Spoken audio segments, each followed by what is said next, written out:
Howdy, y'all. Professor Parks, PhD here.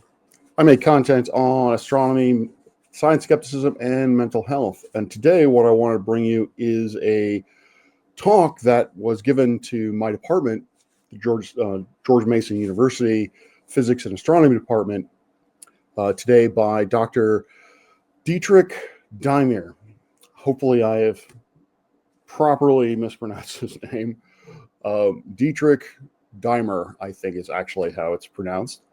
The title of the talk is Using Clusters as Dark Matter Laboratories. Now, it's a little bit rough. Basically, this is kind of the kind of uncut version. I do plan on spicing it up a little bit in terms of audio, but I thought it was important to put this out there. The talk itself is excellent. I think that from a subject standpoint, what he was attempting to get across, it's a very good talk, in my opinion. Granted, it is to a physics and astronomy department, so it is a higher level talk. So I will be posting this onto the GMU Observatory page, but why I'm posting it onto mine is because of the conversations that were had within the talk. And so I'd like you to pay attention, particularly if you are curious about how science actually views dark matter, or the conversations that scientists have in this realm. So I'm not talking about science communicators. I'm not talking about anything. These are scientists being candid about their views on dark matter. And so I thought it was very important to present this as evidence of what scientists actually do and what scientists actually think. Granted, this is a very small subset of scientists, but I think it's indicative of at least my own experiences. Now, the audience to this video is a mixture of astronomers, astrophysicists. We have some condensed matter physicists in there, some space weather physicists in there. And so we have some folks that are fairly knowledgeable in this area. One or two of the faculty are basically experts in this area. And we have other physicists who really don't have a tremendous amount of astronomy knowledge. So I think it's vital that people see this, to actually hear this conversation. So again, I encourage you to watch the entire video, get what you want out of it. But for my channel, for the viewers of my channel, I would particularly like you to pay attention to the Q&A that happens throughout the talk. He actually couldn't finish his talk on time because he was interrupted so much about questions that are fundamental to dark matter. And there's a little bit at the end that when I saw it, I immediately thought of Dr. Clyde Wells, and I thought maybe he would actually enjoy it. It is the most mathematician way of looking at an astronomy program I've seen in a very, very long time. Well, I've rambled on enough. So without much ado, please enjoy the talk by Dr. Daimer. All right. Thank you.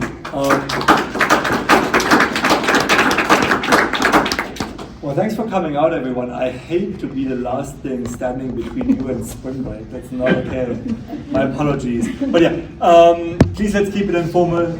Just shout out, raise your hand if anything's about anything I'm saying. So, indeed, I wanted to talk to you about dark matter, but how I think we sort of can slowly make strides toward actually seeing it, figuring out what it is. Now, I'm sure many of you have seen simulations like this, where you're simulating a universe filled with just dark matter and you're watching it collapse. What's a bit different about this one is that you're actually seeing the Hubble expansion. So in the beginning, you see the universe expanding rapidly, and then gravity is slowly winning over on the smallest skippets, right? And it's forming this cosmic web of voids and filaments and of these dense blobs that we call halos. Now, if you look at this, you might ask sort of three fundamental questions. what's the nature of the dark matter? What kind of particle is it? Or is it a particle or multiple particles? You might ask, what is the nature of the gravity? Is it general relativity, or is it something weirder?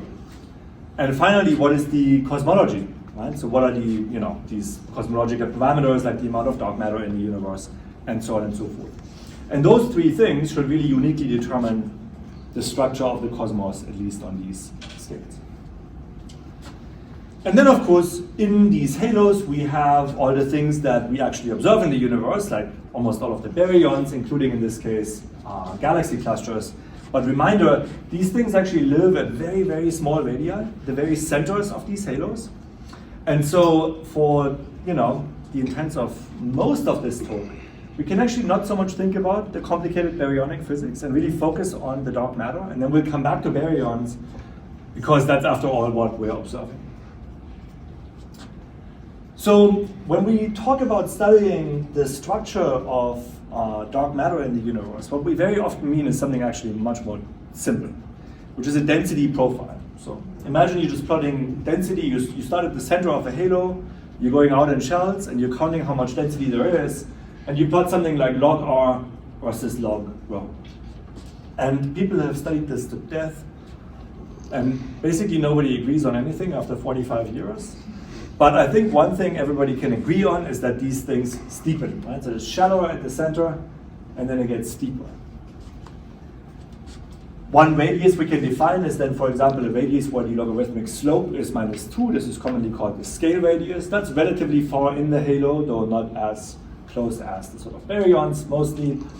And so we might want some bigger radii as well that describe, quote unquote, the halo. And for that, what we do is we define some overdensity, like say 200 times the mean density of the universe, and then you're just going out until you hit that average enclosed density, and then you call that, say, R200M or R200 critical, or whatever you want to define it as. But it's relatively arbitrary.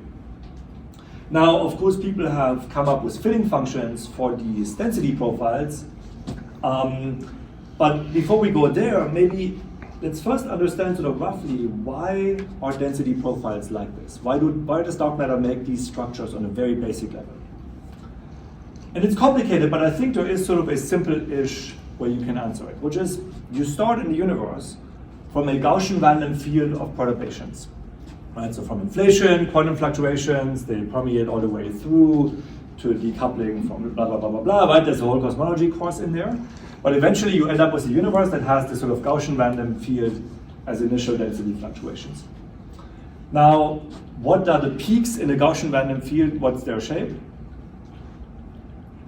Gaussian? No. I know, right? Fell for it. It's not Gaussian. It's also not a top hat. It's sort of something in between. It's like a little shallower at the center than a Gaussian, and then a little steeper at the outskirts. And this just comes out of the math of Gaussian random fields. Hyperbolic tangent. Say again? Arctangent. Arctangent? I don't know. I think it's a complex functional form. It doesn't really follow any one functional form. It's this paper, if you want to look it up. Bardeen 2086 has it all. That's not John Bardeen. It is. It is? Yeah. That John Bardeen. That John Bardeen, yeah. They figured it all out. It's 56 pages of horrendous math. Good luck. So why do we care about this? Well, because these peaks, those are the things that then collapse to form the halos. Right? Now, what happens when you collapse something that looks a lot like a top hat? That basically collapses in a free fall time very quickly. It just goes like this. And so that gives you what's called the fast accretion regime of halos. So initially, all halos, they go really fast. But then you hit this steeper outer part where your density is going down, and so you sort of slow down. It's a little like humans, like early life is very adventurous, and then you sort of settle down a bit. Around what we call the formation time, and again, you can define that in some suitable way. Why do we care about all this? Well, because this now propagates through to the final density profile, because there's sort of this very simple, beautiful idea, nicely worked out by Aaron Ludlow and others, that basically you can think of dark matter halo collapse as just shells piling on. So the first order approximation, imagine that you take shells of dark matter and you're adding them onto the halo, and they kind of stay where they are. Now, of course, the particles themselves can travel through the halo, but to first order, these shells stay sort of in place. And so when you're collapsing very fast, that means the universe has no time to expand, or the shells are about the same density. Right? And so again, you make a shallow profile, but when you're collapsing slowly, the density of the universe is going down like crazy because it's expanding, and so you're making a steep outer profile. Now, if all of this was too much, in very simple terms, the shape of the initial peaks sort of propagates to the final density profile. There's memory there, and that's why these profiles steepen fundamentally. So far, so good? So now we're getting to how do people describe these profiles. So this one famous fitting function is the Einaster profile that basically just continuously steepens to some e to the something term that we can talk about later. But the really famous fitting function that everyone uses is called the Navarro-Frank-White profile, NFW profile. And there we're just assuming slopes of -1 and -3. And it's a perfectly good fitting function. But I want to caution that there's no physics in this, right? There's no physics in these slopes, and this has often been misunderstood. It's just a fitting function. But now these functions already make quite different predictions, right? So the Einaster profile goes to what's called a core, like sort of a flat zero slope thing. And this NFW profile, well, we assume the slope of -1. So that's actually making an infinitely sharp dark matter cusp at the center. So you'd think we would have been able to distinguish these two by now, right, observationally. And this is an older plot, but I mean, it's still relevant. So basically you look at, say, dwarf galaxies, and you try to figure out from dynamics which underlying density profile you have. And it's quite difficult, right? It's not really so easy to do. Moreover, you really can't think of these profiles as only dark matter anymore at the center, because you have baryons. There's crazy stuff going on, supernovae, star formation, that changes the gravitational potential. And so this is all really cool, but it's also really difficult in its own way, right? Because you have to really worry about galaxy formation. Yes? Can I ask what the observational bias is on the other, because you have a lot of data in the center where it's not really useful. Why don't you have data on the other sides? Yeah, so, and note that these are very small radii, astrophysically speaking, right? We're talking 10 parsec here. So down here, I think this is done with the dynamics of stellar populations. You just don't have enough stars at small enough radii. Okay. Someone can correct me if I'm getting this wrong. And then out here, eventually you're just running out of stars. These are dwarf galaxies. Okay. So you can do this with other things, you can try different techniques, but the same story applies. So really going to the center, my point is that really going to the very center where you would distinguish these profiles and hence maybe learn something about the nature of dark matter is really, really hard. And it's hard fundamentally, not just observationally, right? Because you need to fold in complex physics that we do not understand. And so what I would like to do in this talk is also, not saying we shouldn't be doing this to be clear, right? But I think we should also keep in mind the outskirts, the suburbs, you know? Go to these halo radii and then some beyond, right? Because there is actually a lot of halo out there. Now, what should we expect out there? So there are these like sort of really cool basic shell models from the 1980s, but they're actually interesting. So imagine you live in a universe of only dark matter, and you know, you're the observer, you're at the center, and then imagine the dark matter is sort of in shells around you. Fine. And the universe is expanding, right? Everything is going outwards. But then you're putting this little perturbation at the center, so a little excess gravity, and this means that some stuff will now fall in, right? So this perturbation is going to start attracting shells of dark matter. They are collisionless, so they just go right through the center and bounce back.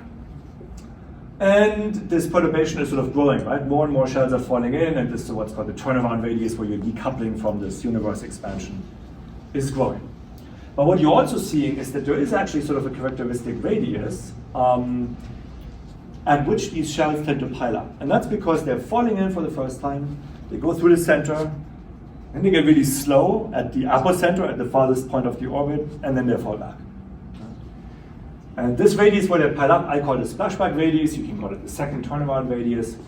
It is sort of a natural dynamical boundary of the halo and all of its satellite galaxies. Yeah, 2 questions. Is inflation necessary so that we have some sort of outward motion here? Is inflation necessary? Like, So is outward motion, you mean the expansion of the universe? Yeah, sorry, is that why the outer circle is going out? No, so the expansion of the universe is essentially encoded in the Big Bang, right? So I mean, whoa, this is Sorry, above my pay grade. I didn't mean to break it. I don't understand why the outer circle is going out. So the outer circle is going out because gravity is slowly winning. So imagine you live in an expanding universe, but now you pile more and more stuff onto your perturbation. Then your gravity gets stronger and stronger. It's sort of this runaway process of attracting stuff. And so the sphere of influence that you have to pull stuff in is actually growing, but it is competing with an expanding universe. And so in our universe, where the expansion is actually accelerating, eventually you would lose. Eventually you can't really get much further anymore. But in this universe, this is a very simple theoretical model.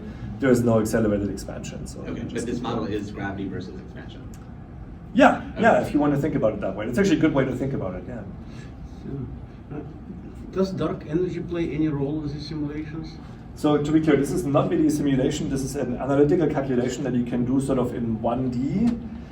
And no, there is no dark energy in here, though you can put it in. It would not make it look awfully different. But yeah, in this calculation, this is just for illustration purposes. In general, the physics that you are describing, is dark energy important there? Because it looks like it's a big change in Einstein equation. Yeah. So for the simulation I showed you, it does contain dark energy, absolutely. Yeah. Otherwise, you will get the late time evolution wrong. Right. You will make too many big halos at the end, because in reality, your expansion is accelerating, and so you're cutting off the fuel for this stuff falling in. Are we assuming a Euclidean space?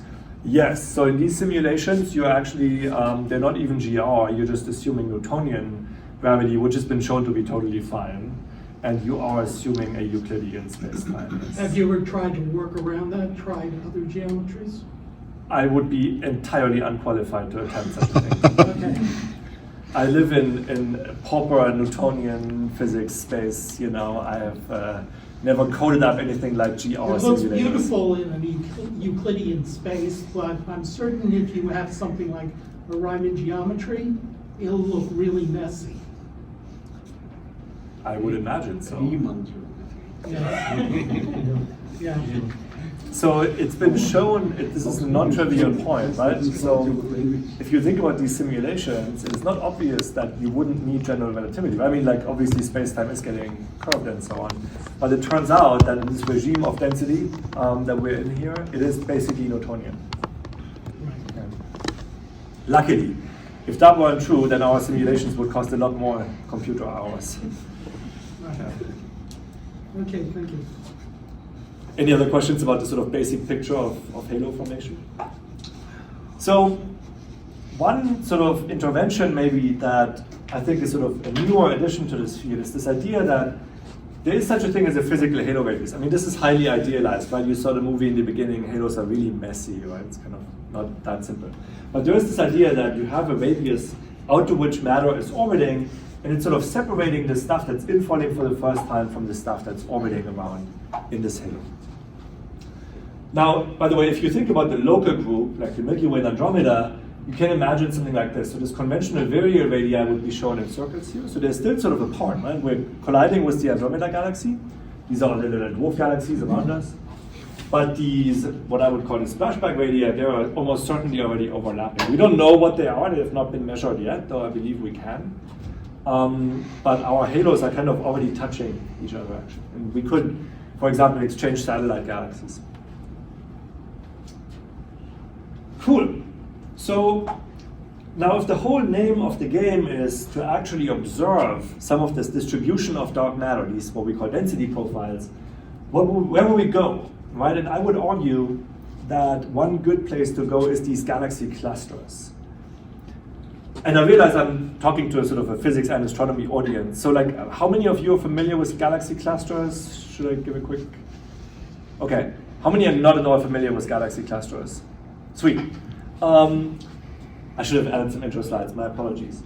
So basically, in this structure I showed you in the beginning, right, you make structures at all scales up to some biggest scale that has time to collapse by now in the universe.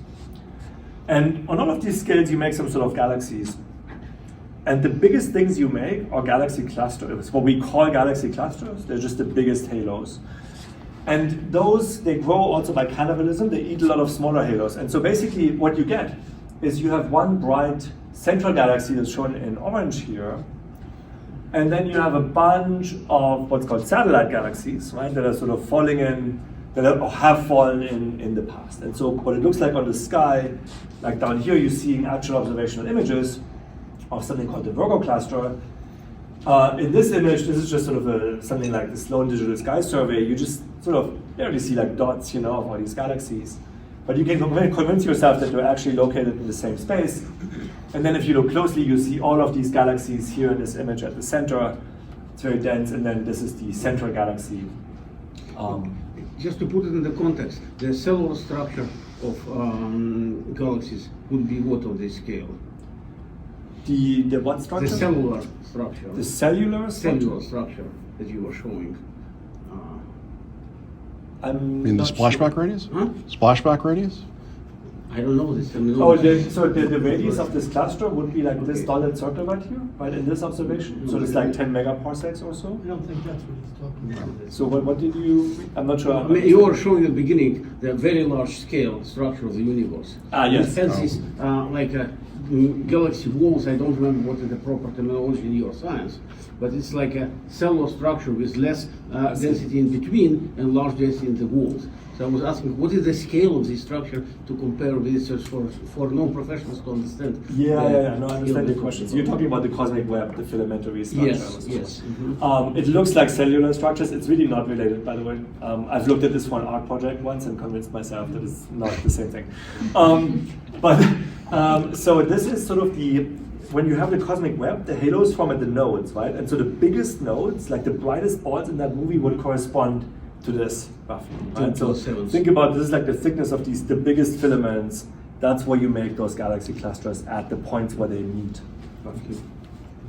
But in that movie, to be clear, the Milky Way would have been less than a pixel. Right? I mean, you would not be able to see it. Mostly empty space, all of this. So in these galaxy clusters, the reason they're like really cool is because they have a lot of things that we can observe that you don't get in smaller halos, basically. Right? So besides all of these galaxies, you get lensing, so the bending of light from the gravity, and you get this enormous stellar glow around the central galaxy.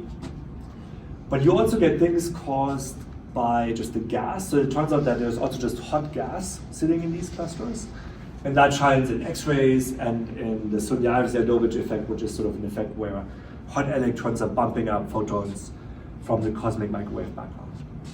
And so you can observe these things with all of these effects. And so the idea would be, can we maybe add together all of these observations we have of these objects to learn something about the underlying dark matter?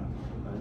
So all of this is sort of sitting in this great ball of dark matter that I've delineated here, but you don't really see that, right? All you see is sort of the galaxies and then these other effects on the baryons.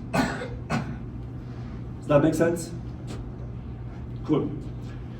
So maybe the first question would be, how far have people gotten in this enterprise yet, right? I mean, when you think about dark matter, we can't see it, right? This is a really, really hard thing to do. And if you had asked me, even exactly 10 years ago today, I would have said, we actually have observed very little of these density profiles. I would have told you, we have a lot of simulations, we're convinced they look in this way that I showed you, that they steepen, blah, blah, blah. But in reality, there wasn't all that much there. But in the last 10 years, we've really actually gotten very awesome observations. So here is a plot, radius versus density. And in red and blue, I'm showing you results from two different techniques. So WL is weak lensing, so this is the bending of light around these clusters.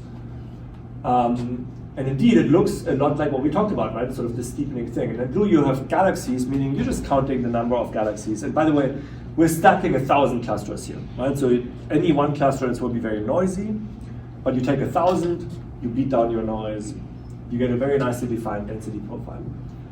Now, the fact that these two curves match to me is insane, right? There should be huge systematics, and they should not match. I think it's a coincidence, basically, but they do. And then out here, by the way, these large radii, this is where we're running into this infalling material, right? So we're sort of confirming this picture where you have this steepening density profile, and here is about your splashback radius, so you end of your dynamic region, and then you're running into the stuff that's coming in from the outside and that has a shallower density again. So you can see a little bit more clearly what the structure is by plotting the slope. So this is d log rho over d log r. In green, you have this NFW profile, right? So that went smoothly from -1 to -3 slopes. It's not really describing this in detail, right? I mean, it's roughly right. And what we're seeing is that we are steepening, right? The slope is going down. Then you hit this feature at the splashback radius. That's where it gets steepest. And then it goes back up again because you're hitting this infalling material. In black are results from some simulations, and so this is looking pretty good, right? I mean, we're observing what seems like the thing that these simulations are predicting, and we're seeing all of these cool features, right? By the way, I've put some of the faces up here of people who were leading these efforts. But these are from big observational surveys like the Dark Energy Survey and so on. What is it about the infalling material that causes the weak lensing signal to go wild? To get scatter here, Mm-hmm. you're just losing signal. So the weak lensing, I mean, after all, responds to the mass from the cluster, Okay, so you're just and so too the more you go away from it, the less light you're bending. Okay. Also, the number density of galaxies stays constant, I guess. So yeah, I think you're just losing signal. Okay. I mean, again, to be clear, the fact that we can make a plot like this to me is still insane. Wild. Yeah. I mean, these are just sort of statistical error bars. There's of course maybe systematic error, especially on this blue curve because galaxies are much harder to understand. But this red curve, I mean, this is pretty believable. You know, I mean, this is fundamental physics. You're bending light. We understand Einstein. There's not many assumptions made here. So it's crazy, right? We're actually measuring dark matter. I mean, tell me again how you don't believe in dark matter. Explain this, right? I mean, it's there. Yeah. How do you know if dark matter is not simply another state of matter itself? Is that a very strange question? For instance, we have phases. We go solid, liquid, plasma. What happens if it's another state? We simply can't measure it. It exists, but we cannot measure it. But we can measure all the phases. There is no We fundamental can, physics. we can measure the effects, but we can't necessarily see what's going on. That's why it's dark matter. But we can still detect the existence of matter in whatever phase it's in, right? I don't think it's quite the same. I mean, Have we ever seen dark matter? no. I mean, by construction almost, right? Fair. All the time. That's true. There's one. I mean, indeed, but After a long, long time. Yeah. I want to take your question seriously. I mean, I'm not a particle physicist, to be clear, right? So I'm not in any way involved in making the particle models of dark matter. I have to trust that these people are doing something reasonable. But I think That's the difference from dark energy. you know, the fact that we have never detected any dark matter and yet we see its gravitational effects, Dark energy is in you have to do something pretty radical to make this happen particle physics-wise, right? I mean, you can't just assume it's a different state of matter. Nature is strange. Maybe Sure. we don't have the capacity to visualize it. Well, clearly, because we haven't seen the stuff yet, Exactly. 80% of the matter in the universe. I agree with that statement. But the question is, in terms of particle physics, what can you do to explain that? I mean, to create particles that would explain why we haven't seen them yet. But I mean, you do have to, there has to be a small or non-existent cross-section for certain interactions. Otherwise, you would see those interactions, be it weak, strong, I mean, just electromagnetic. Right? You had a question? Yeah, so just for non-specialists in this topic, could we say dark matter is indirectly inferred at the moment? Yes, I would agree. I mean, I think, to be very clear, I mean, and I should again be aware, I'm not talking to an astronomy audience. An astronomy audience, when we say detected, indirect is very much included in that, right? I mean, there's no direct detection of dark matter. If there was, those people would get instant Nobel Prize if it's confirmed, right? Then we wouldn't call it dark matter. Then we can stop calling it dark matter, right? Because dark matter is just a term like characterizing our ignorance. I mean, Placeholder. not quite to the same extent as dark energy, but it's going in the same direction, right? So, yes, so as soon as, I mean, what would you call a direct detection? Accelerator? Like CERN? Like gravitational waves have been directly measured in a way, right? They have Yes. been predicted by the theory of general relativity, and then many years later, eventually Right. they have been measured. So at least in space sciences, you can measure things directly.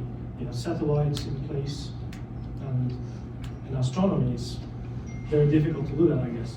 Yes. So you indirectly infer by saying, okay, there is some mass missing here, or something is responsible for this additional acceleration. That kind of line of argument, I guess, is the analogy. Is that correct? Absolutely. I mean, why do we believe in dark matter? Because we see its gravity. It is the only thing that we see, and that we can sort of see and infer, right? Whichever word you prefer. But I mean, it was already seen in 1933, right? I mean, actually in galaxy clusters, by the way, right? So Fritz Zwicky, he looked at clusters and he saw the galaxies are whizzing around, and you do a quick calculation, just the dynamics of that system, you need more mass than you can explain by the stellar mass that you're seeing there. Same in the Milky Way, it rotates faster than you would be able to explain without it flying apart, right? So if you just believe in Newtonian gravity, like Kepler's laws, and then you convince yourself that you have any handle on how much stuff there is in stars and gas and so on in the universe, you immediately need dark matter. Now, what is convincing, I think this really depends who you talk to. I mean, if I talk to particle physicists, I don't know how many of you do particle physics, the answer is normally, I mean, it would be a direct or detector experiment essentially, right? And I get that. I mean, that's the world you live in, and that's what constitutes a detection, right? Now, are we going to be so lucky? I mean, we can have whole talks on detection, and I'm not an expert, right? But I mean, people have started looking, and there's a lot of parameter space left to be explored, but also a lot has been explored, and we haven't found it. Right? Yes, sir.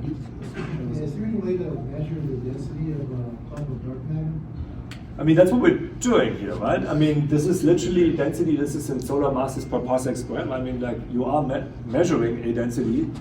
In this case, it's a very, very big clump of dark matter. Are you asking about smaller clumps? Just in general, is it very dense material, or is it not so dense? So no, if we translated this into CGS units, it would be a ridiculously small number. Sorry, CGS is astronomy, like SI units, right? I mean, it would be,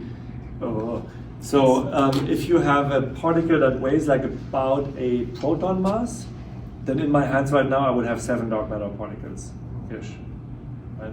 So, and we are sitting in a halo, to be clear, right? We're sitting in the Milky Way halo, quite close to the center, in fact. And that would be the density. It's just because space is so large that it still adds up to a huge mass, essentially. I like that analogy. I'm going to steal that. Yeah. Cool. I hope the calculation was correct. Please double check. We don't know the dark matter density exactly at our position, but we know it pretty well, like to a factor of 2 or so. I would say for clumps also, stellar streams might also help us, right? That, yes, For though. smaller scale. Yeah, I agree. Faith is involved Yes, in some there is cases. faith. It probably would be easier for young people nowadays to understand, thinking about neutrino, which has only weak interaction with the rest of the universe. And it took 50 years to be able to detect them experimentally. Yeah. Now, imagine that there is another particle, or particles, which only interact with the 5th type of interaction, which is as much weaker than weak interaction as weak interaction is weaker than strong interaction, which is perfectly possible. Then it would take us another 500 years to develop detectors which would be able to detect this tiny cross-section. And the difference between dark mass and dark matter, the dark matter and dark energy in this sense is that if you, it's easier for me to think in Einstein equation. In Einstein equation, you have 2 tensors, energy mass tensor and metric. Now, one way to modify it is to add something to the energy mass tensor. That's what we are doing with dark matter. The other is to scale the metric, and that's what we call dark energy. Is that right, what I'm More or less, saying? I mean, I think the most dark energy models now go beyond that, but like... Well, it's cosmological constant, right? no, I mean, that's the simplest model, and people work Okay, on there different more, ones, maybe yeah. there's. But, I mean, no, I think that's right. So to be clear, right, so like, we're just talking about dark matter here, which I think is not that exotic, personally, right? So this is an argument Just I'm willing to have, interacting. right? Like, so it all sounds equally exotic, but dark matter and dark energy are not on the same level of exoticism right now, right? I mean, dark matter, we're saying there is mass out there that we can very clearly infer in a million different scenarios, right? It's measured in the early universe, right here, at large scales, at small scales, like wherever you look, it seems to be there, and it's all consistent in its amplitude, if you will, right? So I think the thought, and by the way, I think this is a great analogy what you just said, right? That like, you know, this is just a neutrino that's more neutrino than a neutrino, right? And, or at least that's a big possibility, right? I mean, is it so strange to think that there's a particle we haven't found yet? No, right? Is it strange that this particle or particles make up 80% of the stuff in the universe? Maybe. Is it annoying that this particle does not seem to be in the standard model of particle physics? Not my problem.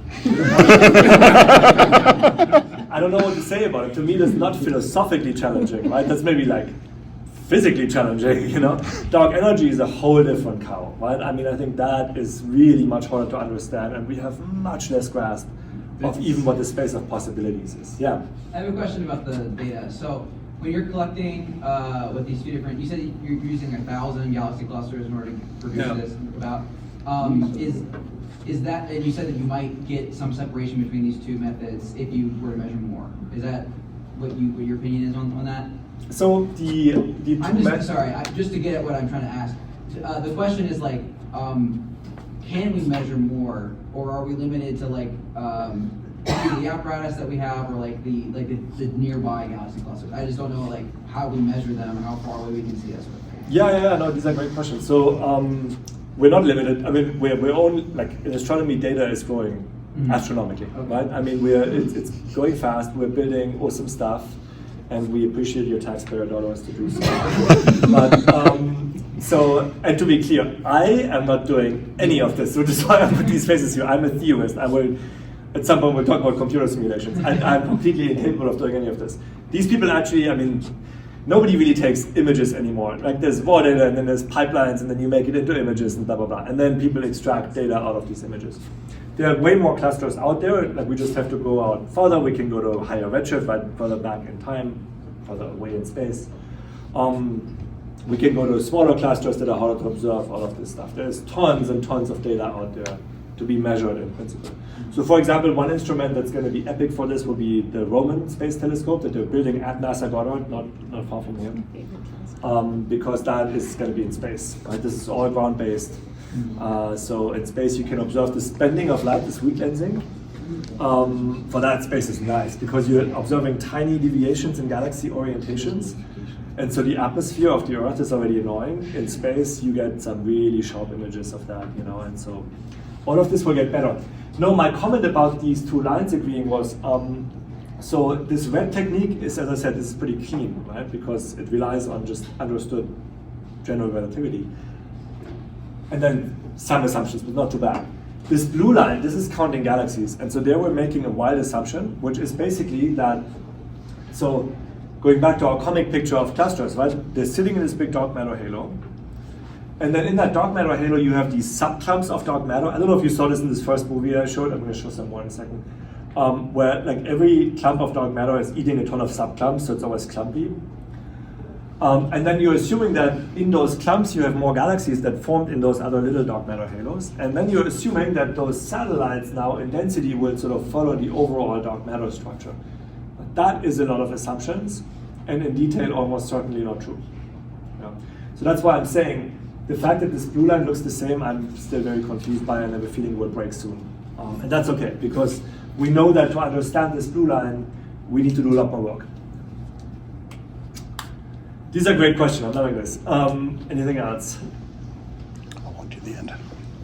Cool. So this is the status quo. Basically, this is sort of motivating the kind of theory work I'm doing. You know, I mean, the fact that we are about to learn so much more about these profiles, I think, sort of structures of dark matter in general, means we should understand them a little better. So, for example, one thing that I just was very unhappy with is the fact that, for example, we don't really understand what is the distribution of matter that is orbiting in a halo, right? As opposed to the stuff that's falling in for the first time. This seems like a solvable problem. No, I mean, okay, dark matter collapses. We've known that for a long time. We've simulated it since the 80s. And yet we didn't really know what the shape, just mathematically, how can you describe the shape that dark matter halos make, minus the stuff that's falling in? This was based on an old filling function that we proposed in 2014. I don't like this anymore because it's unphysical, and I can show you why. But so the question is, how can we understand theoretically this very basic problem? Well, what's the issue? So the issue is fundamentally, if you think about density profiles, again, this is sort of a comic, as the sum of this infalling stuff and this orbiting stuff, right? I want to measure this orbiting stuff in this exact shape sort of all the way out here. But out here, I'm swamped by all this infalling stuff, right? Because they sort of trade off these two components. And similarly, I actually would love to know what's the shape of this infalling density profile all the way to the cluster center. Well, I'm completely swamped by all this orbiting stuff, so you can't really pull it out easily. But then, in simulations, why not? I mean, you know everything, right? So here's another movie from a simulation. We're now focusing on one big halo forming, and this is what I was just saying, right? You see how all these little subclumps get added into the halo, right? This is where all these satellite galaxies are going to come from. This is just dark matter, by the way. There's no galaxies in this simulation. But that's what it looks like when these things form. By the way, you can see the splashback radius here, right? It's just this sort of edge to which stuff is coming out, right? Whether it's smoothly accreted or little clumps, it's the natural edge of this cluster here. Excuse me, the time step is like 0.1 giga-years. Is it the time step or is it the time step of the pictures? Oh, this is just a visualization for the movie I made. So the simulation will have a much, much smaller, the simulation will take like 20,000 time steps or so for the age of the universe. Depends a little on what you're simulating and so on. Yeah. But the universe is about 14 billion years old, right? So this is going to today.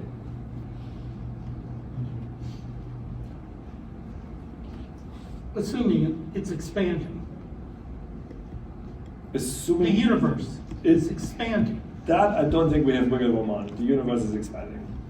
Unless you can explain the redshift of everything. Well, your numbers would be off if it wasn't necessarily expanding. Quite, yes. They would be off, Just to yes. make sure. But in fact, you can get a very simple estimate of the age of the universe from just looking at the expansion and just doing 1 over expansion rate is age of the universe. That actually gets you awfully close. Assuming it's expanding and not oscillating like some of the. It doesn't matter if it's oscillating, we're still on the expanding phase. Then it's just you're measuring the time since the last Big Bang, since the last collapse. That actually doesn't matter. That just matters philosophically what you think about where the universe came from. Maybe a topic we shouldn't quite get into yet because that gets really Okay. philosophical. I mean, by all means, I love the question, but you know. Okay. So, basically, this question of can we pull apart these orbiting and infalling components, I mean, here we should be able to, right? We have all the information, it's a simulation. It's just a lot of work. And so basically, I set out to do that work a while ago. And so here's a little movie where each point is one virtual simulation particle. So these are all symbolizing a chunk of dark matter. And you're seeing the formation of one halo. And there's just a little algorithm in there that basically finds out when a particle crosses its first pericenter. I'll show this again. So by the way, the movies are looking a little slow because it's shared on Zoom, so they would look a lot better on my screen, but I can give you a link later. So this is simple decision criterion. Once you have had your first pericenter, I'm going to count you as orbiting. Right? So you're falling in until you've hit your first pericenter, and then you're going to be orbiting. So you go from purple to orange. And you can see this happening, right? As particles fall in, they become orange in the process. And down here, I'm showing you the density profiles of these two components. You see them vary over time. And indeed, we're seeing that this orbiting component has this like steepening density profile, and then whoop, it just cuts out. Right? There's a really quite sharp edge. Here's another video like this of a different halo. By the way, also these profiles are quite stable. The halo is growing. I've scaled that out, right? So I'm scaling by this wide radius, and I'm scaling by the mean density of the universe. So it's sort of, that keeps the profiles more or less fixed. And you see actually how little they change, right? So the infalling component looks like a power law, and the orbiting component has this sort of interesting shape. That was not known until this, at least not out here, right? So this is the part that you can just never see in your simulation. How do you fit the initial condition? And this seems to be critical, right? So the initial conditions are given by this Gaussian random field that I showed you at the beginning. So this is just a little outtake. By the way, this is a little test simulation. In the real simulations, you have so many particles that you just can't visualize it anymore. You know. But yeah, to be clear, when I say the Gaussian random field, I mean a Gaussian random field. We don't know the Gaussian random field of our real universe. Unfortunately, that would be really cool. We only know the statistics so we can make a statistical field. So we can now do that for like a bunch of simulations. So you run a bunch of different chunks of universe with different sizes, right? They give you sort of different sizes of halos. So for the biggest halos, you use the biggest box. Then here you're zooming in more. You're basically seeing also that there is more structure on small scales. Right? So this collapse is winning mostly on small scales. Are your particles points or like some sort of kernel? They are mostly points, and then they become kernels at very small separations, because otherwise you have weird two-body effects. Yeah, good question. So yeah, to be clear, right? These are pretty simplistic simulations. Really, I mean, they're just a big grid of particles. You put in that initial Gaussian random field in your density distribution, and then you let gravity run. That's it. So are these hydrodynamic simulations? These are dark matter only. If we have time, I can show you some hydrodynamical ones later. So right now we're just doing dark matter. The reasoning being that the baryon is the very center of these halos, and so for what we're studying right now, that's okay, But then for many things you do need the hydrodynamics. That's many different talks about how to do that. So we just apply this algorithm now. We put apart the orbiting and infighting particles in all of these halos, right? And so now we can make some awesome plots. But before I get there, how much time, what do you normally end? About 4:30, so we have about 15 minutes. Good. Keep interrupting. I don't care how far we get in this talk, It's more important to me that we learn something. So here I'm showing you the median profiles now of two samples of halos. And I've split them by whether they're growing quickly or growing slowly. Right? Why? We haven't talked about that yet. Right? So why does that matter? So this was sort of one of the newer insights. It turns out that the structure of these halos is really set by how fast they grow. And this is actually easy to understand. Imagine you're a particle, you're falling into a halo, and now nothing happens. The halo just stays the same way. Its density doesn't change. Well, then you basically go very quickly on an orbit that just kind of stay the same. Right? Your angular momentum, your energy are conserved, nothing's happening. But if the halo is now growing in turn while you're orbiting, well then your orbit is going to keep contracting, right, as the gravitational potential deepens, until it stops growing, at least inside of your orbiting radius. Right? So basically a growth of mass contracts the entire profile, and you can sort of see that here. But this is still the total profile, right? So we have our steepening plus our infalling stuff, and now we can actually split this up into our orbiting and infalling components. So this is only the orbiting stuff. And again, this was sort of not known, like what is the shape of this thing? And the shape is, it just cuts out basically. It's very, very steep. Right? So down here is the slope. Remember this NFW profile has a slope of -3 at very large radii? This is a slope of -10, right? And it's just falling off a cliff. It turns out it's more like a boundary in energy space, is actually sort of what it looks like. It's like if you give particles a finite energy, they can only come out so far, and you can work out what the prediction of that is. It's called a King profile. This goes back to sort of the 60s, and this looks a lot like the edge of a King profile, basically. And then where your edge is depends on how fast you're growing, right? So if you're growing, you're contracting, your edge in orange is at smaller radii. But note that we can do this now to like really low densities, like 10 to the -2, the mean density, right? We're extracting these things that are actually completely swamped out otherwise. And then we can also look at the infalling profiles, and they have their own interesting profile, and I don't get it yet. Nobody has ever thought about these. And I don't understand that. They seem to go to some sort of constant at the center, and that is actually not obvious why that should happen at all. So if anyone has ideas for that, I'm always listening. This still needs to be studied a lot more, basically. So anyway, so there's always sort of an interesting thing, at least in an astronomy audience, when you ask people like, what do you think these halos depend on? Like, what is their fundamental shape? They would say mass and redshift, as in like, how big is the halo and when in the universe's time are you? Those are the things that actually don't matter at all. The mass just scales the halo, bigger is bigger, okay, but you can scale that out easily. It's really sort of this dynamical state, how fast are you growing? How old are you? So that, when was your formation time? Are you a young halo or an old halo? That matters. And then the power spectrum slope, so this is a little nerdy stuff, this goes back to cosmology. So the input cosmology, that input Gaussian random field, that is remembered to some extent, right? And so that matters. So what this is saying is, by measuring the structure of these halos, we actually have access to all of these much more interesting things, right? Like cosmology, but also the nature of dark matter. I haven't shown you that yet, and so on. Okay, any questions about this? Let me think about where we should go from here, because we only have 10 minutes. So yeah, I don't know, I made a new fitting function, but it's maybe not so interesting. Whatever, we're doing cool work on many things. Yes, let's jump in here. So these are actually, everything I've shown you so far in terms of the dark matter was just normal cold dark matter, no self-interactions. It's sort of the vanilla model, right? I mean, it's the simplest model you can write down. But now I promised you something about the nature of dark matter. What happens if we add self-interactions, when the dark matter can sometimes collide with itself? Right? What happens if gravity isn't GR? And it turns out that you can see this. So these are, again, the slope of these density profiles, right? So these are small differences in what you would expect to see in the structure of these clusters. And you might say, okay, I mean, you know, some of these models are already borderline ruled out, and then the differences are really small. It's like, yeah, but we're shooting billions of dollars into space. And you're getting something for it, right? The signal to noise on these measurements will be exquisite within the next 5-10 years. And we will be able to distinguish like few percent on these lines if we can understand the systematic effects well enough. So, by the way, this this F5 model, this is a modified gravity model, that's ruled out. So that's a little optimistic.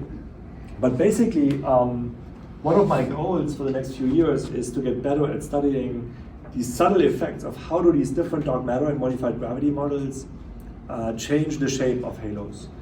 And for that, we're planning to write a big suite of simulations that I don't even want to talk about today. That's sort of in the future, but those will have the galaxies in it. Yeah? What are these modified gravity theories?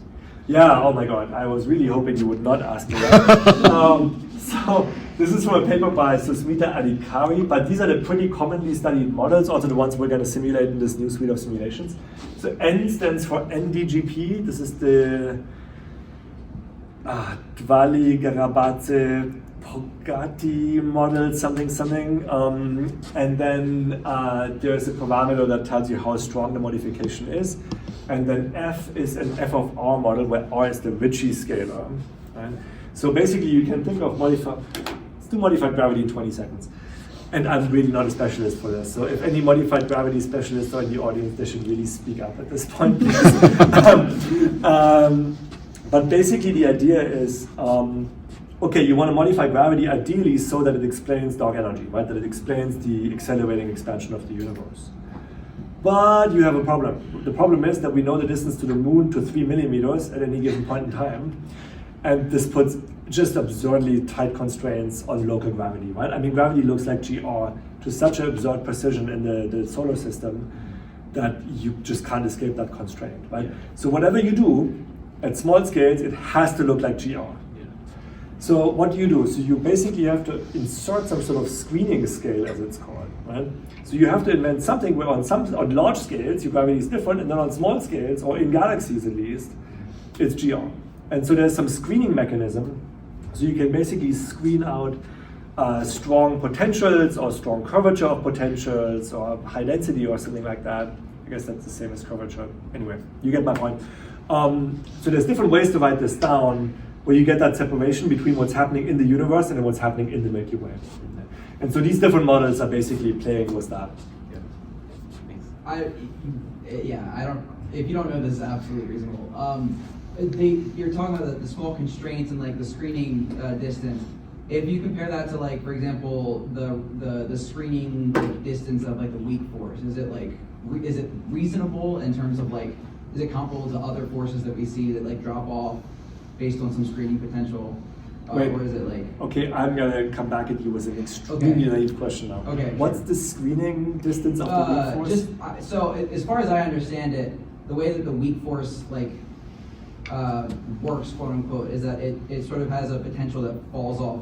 Like it doesn't like, it's not like a Coulomb force. It doesn't like extend past a certain distance. That's what I'm trying to ask. Yeah. Right. Is the distance that like a modified gravity equation has a screening thing, like is it absurd or is it like? I just don't It's know. not a distance exactly. It has to do with the gravity itself, right? With the potentials. But the distance, then the way it works out is megaparsecs, right? Like It's huge. I mean, it's like the size. So the Milky Way is completely screened, right? So the idea is that in the Milky Way you can't detect the modified gravity because you're in the screened regime, right? You would have to travel well outside gravity, like outside these gravity wells, to see it. And so the idea here is basically, right, so the screening would then be somewhere on the edge of these galaxy clusters, almost by construction, right? And so on the edge, you might then get some weird effects, right, where your structure ends up being a bit different. Small effects, yeah. Well, what you were talking about in terms of, spatial scales, to me, that's akin to classical versus relativistic. You're talking about two different regimes. So is it possible that we know it down to the sun, moon's distance, 3 centimeters or what have you? What if the modified gravity effect at this short distance is actually less than that? Yeah, so you're saying there could be a different way to write down such a screening separation, but based on distance as opposed to density or... Yeah, I mean, so with relativity, that becomes relevant when you're talking about traveling faster or close to the speed of light, you're traveling without massive gravity wells, but the effect is still there in what we would call a classical regime, but it's so small as to be effectively negligible. Great question. I mean, again, I'm really not an MG specialist. I don't think there are any such models, and so I can only assume that there is a good reason for that. Okay. But I don't know why. It's because it is actually the way more obvious thing to do, right? Yeah. I mean, it's not screening what you're talking about. Yeah. It's asymptotic freedom. Yeah. It's opposite thing. It's when you have potential which is flat, and then it starts growing at larger distance. Yeah, I don't think it's a screening issue. Yeah. I think it's a... No. I mean, screening means that at the largest distance, you don't have interaction. Yeah. Asymptotic freedom means that at infinitely small distance, you don't have interaction. Yeah. So that's what you are suggesting. Are there any degeneracies that would make it hard to infer whether the shape of your density profile is being impacted by modified gravity versus like potentially different self-interactions? Infinite degeneracies, yes. Awesome. Tremendous degeneracies.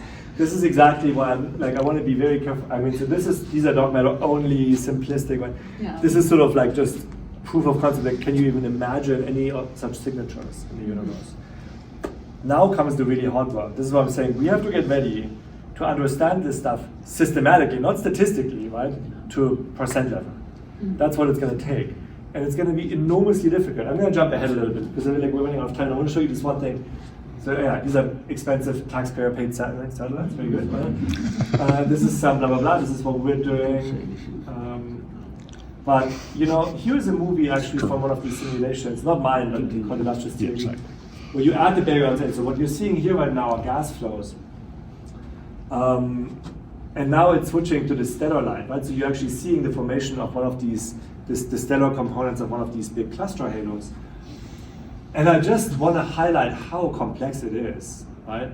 I mean, firstly, how complex these gas flows are that make these galaxies, then you have these galaxies that are getting shredded and disrupted, In the end, this whole thing settles down to make one of these big stellar halos, that we are hoping to then again use to learn something about the dark matter, a topic I didn't get to talk about. But the point is that, yes, there are going to be so many degeneracies with so many things, right? I mean, we have to understand so much complex physics that could be totally degenerate.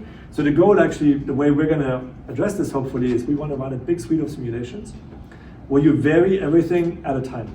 You vary your dark matter model, but then you also vary how your baryonic physics works. And then you vary cosmology, just one parameter at a time.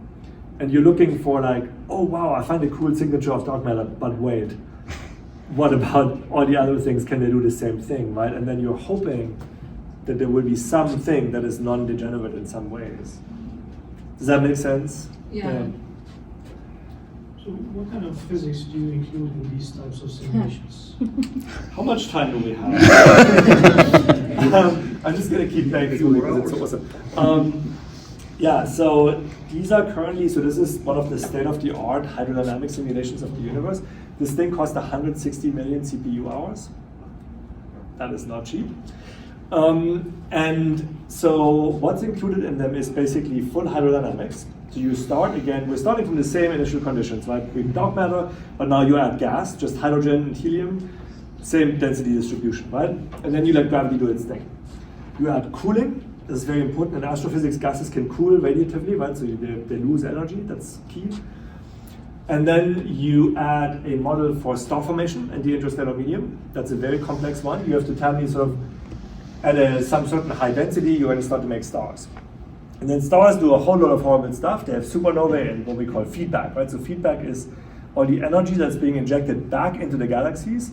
By the way, this beginning, I think you can see AGN feedback. Yeah, see these jets here? Oh, wow. That's AGN feedback. So it's black holes accreting and shooting out gas and so on. All of this stuff is important. And that is sort of included. So there's a model for AGN, for like black hole accretion, blah, blah, blah, blah, blah, right? So there's a lot of stuff that you have to include by hand because you cannot actually resolve it. It happens on too small scales in the galaxies.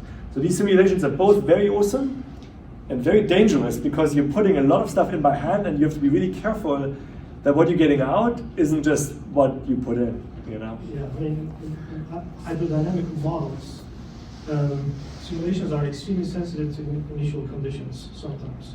But not only, for example, if you're doing atmospheric modeling, and then you have actually real measurements, models diverge from compared to the measurements.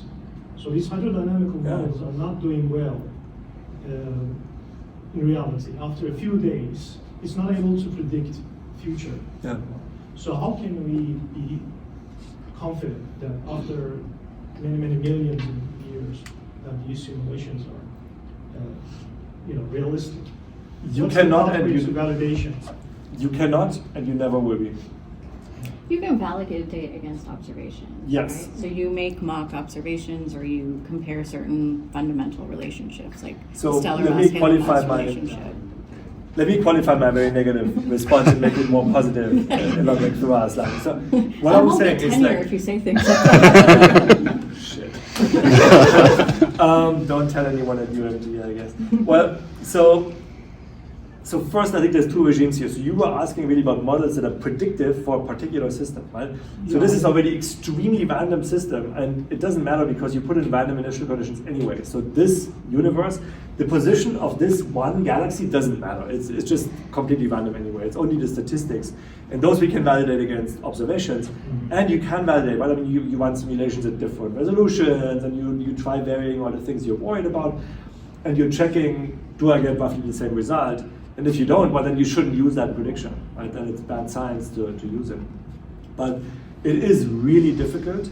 And the one thing that is really difficult here is that, as I said, you put in physics that go way beyond the things that you're actually simulating, like hydrodynamics. And you don't have a possibility of doing data acceleration over so many millions of years.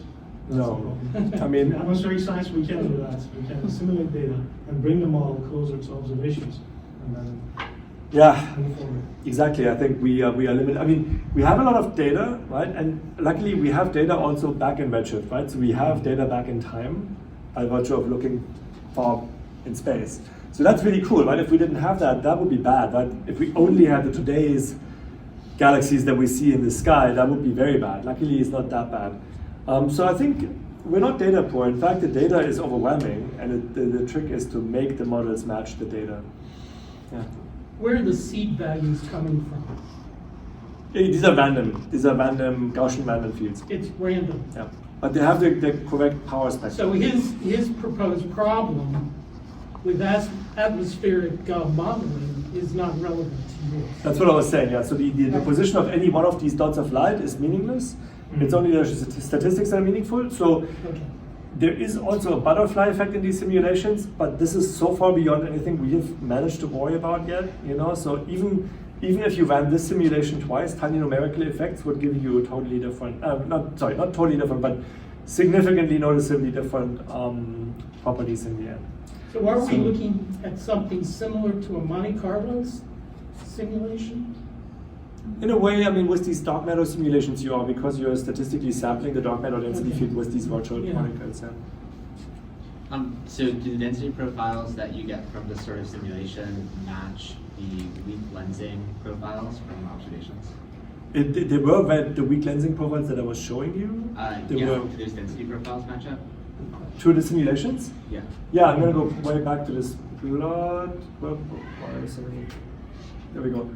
So the red is the weak lensing, right? And then the black lines down here are the simulations. Okay, great. Oh, cool. Yeah, so they do match up really well, in fact. I mean, again, I'm like really stunned. So when we first did this work, none of this had been measured. And I was just sort of living in theory land. I was like, this is going to be very difficult. And then my colleague, Subodh More, he was very adventurous. He was like, let's pull up the data, you know, and he made this basic assumption, like he plotted this blue line, basically for the first time. And just from SDSS, from this old survey, right? And he just stacked 8,000 galaxy clusters, and he was like, bam! And we were like, what? You can do that? And he's like, why not, right? So it was like one of those moments when I started to believe, I became a lot more optimistic, and trusted the observers a lot more. So now I've completely taken on the opposite view. I'm just like, unless they tell me it's not observable, I'm assuming they will get there eventually. Sort of kidding, but it's kind of true. I mean, they're really making enormous progress. I want to make a philosophical comment before we adjourn. So you made the point that dark matter is hard to grasp, but dark energy is much harder, much more difficult to comprehend. For me, as an outsider, I'm a condensed matter theorist. My relativistic cosmology was in the 1970s. It's other way around. Let me, if you allow me a second, let me explain what I mean. And I think it's important. To me, the general relativity is extremely simple and self-contained and mathematically consistent theory. So you have tensor, which is basically Laplacian of the matrix. It tells you how much a chunk of space volume differs from what its flat approximation, right? Then it's something, I forgot the exact coefficient, but something like this, where this is just a trace of this tensor times your matrix, right? This is curvature of space. And this is equal to, again, some coefficient, alpha, whatever, and then this energy momentum tensor, which is not related to matrix. These are things around us, right? So now, from point of view of this theory itself, without any external input, it does not become less consistent, less beautiful, less motivated if you just add here another term proportional to the matrix. It's a very natural thing to do. Einstein was not an idiot. He knew what he was doing when he added that and said, you know, my theory completely allows for that.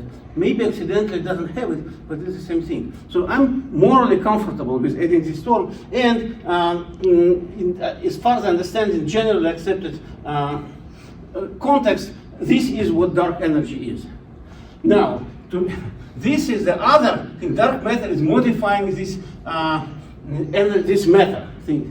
So we have, again, we have a well-consistent, reasonably well-understood quantum electron dynamics, quantum chromodynamics standard model for fundamental interaction. It's a good, well-formed box.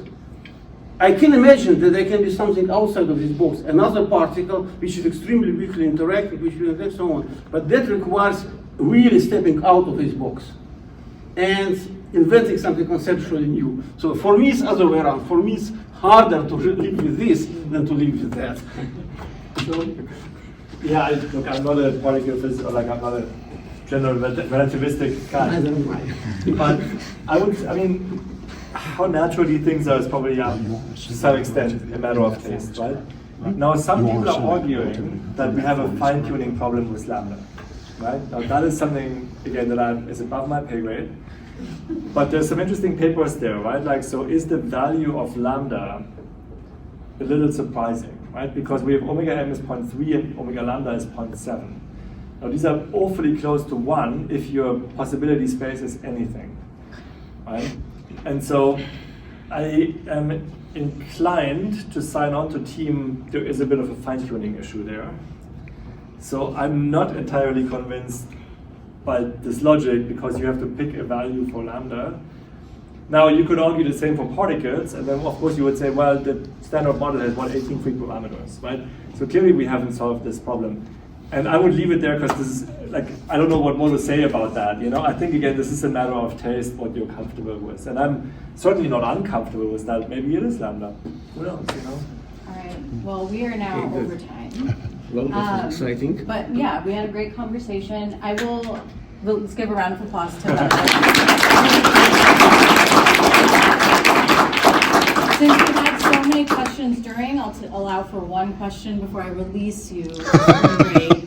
I will not hold you captive anymore. So are there any really, is there a really pressing question? Especially students, I want to give you an opportunity to ask questions. You guys are all convinced that the outskirts of galaxy halos are it for dark matter constraints? All right, Blake. So when you were mentioning infall, is there a really large difference if you have a really asymmetric infall where it's infalling from one direction and then a more symmetrical profile where it's 1 or 2 or 3 or more? Yeah, I haven't thought about this, but it's just deeply buried in my slides. And like the problem is I can't, if I stop my presentation, it's gonna stop screen sharing. Oh, you're gonna see a lot of slides now. Never mind. Oh, this might be too far down. I don't know. Okay, well, I'm gonna. Let me try this. The Zoom people have probably all gone away. Yeah. Sorry about that. I wasn't planning on doing this on Zoom. I think I might have to show you the slide later. I can't find it right now. Okay, Sorry about okay.